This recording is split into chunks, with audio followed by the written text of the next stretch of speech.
What's up guys, and welcome back to the channel. My name is Zach and I make videos about photography, camera gear, amateur videography, and vlogs. So great to see everybody's smiling faces, and if it's your first time here, thanks so much for stopping by. So I'm asking the question today, is there gonna be a Nikon Z8? If they make that camera, what are the specs gonna be, and where is it gonna fit in the lineup?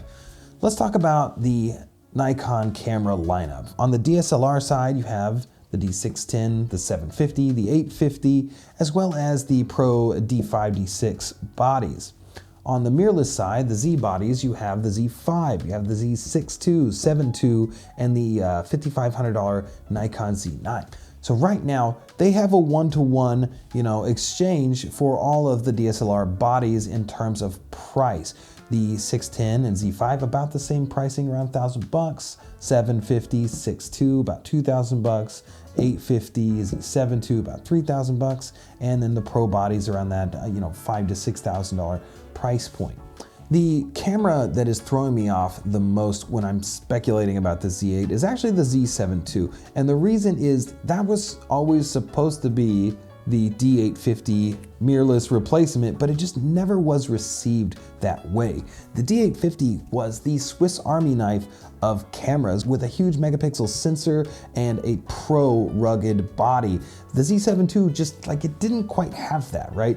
Pros were, when the 850 came out, people were literally losing their minds over it because it was the most amazing camera in the world at the time. The Z7 II it did not live up to the hype that the 850 got just a few years before the release of the Z cameras. So here's the question, do they make a Z8 or do they really beef up the Z7 III when that camera is released? If they make a Z8, here's what I would do, right? Totally speculation, but if it were me producing this camera, here's where I would stick it in the lineup. Obviously right around the $4,000 price point, that makes perfect sense with everything else that's released right now.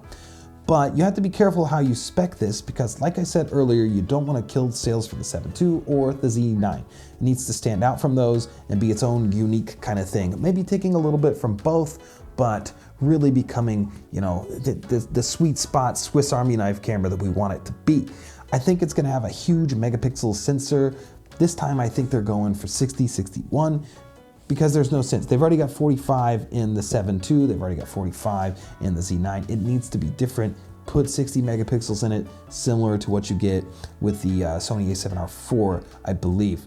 What you also are probably gonna see is a slower frames per second than what you get on the Nikon Z9.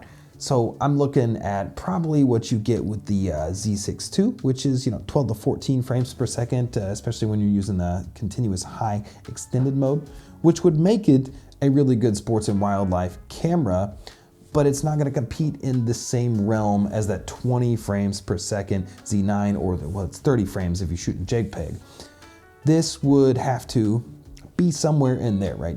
I think we'll see a lot of similar features to the Nikon Z9, and I'd really hope to see them create a different style body, not just, use the same casing that you get from the, basically the 5, 6, 7, those cameras are all basically the exact same. I really want to see something a little bit bigger, something a little bit more rugged, something that has a way bigger battery in it. It's something that just feels as pro as the D850 did. When you held one of those and shot with it, it was like, oh my gosh, what is this? This is incredible. So what are your thoughts on this? Do you think Nikon's actually going to come out with a Z8, or do you think they're just going to properly update their Z7 III when that comes out with the processor and focusing from the Z9? Let me know in the comment section below what your thoughts are. Do you have a D850? Have you switched to mirrorless? And what has your experience been like so far?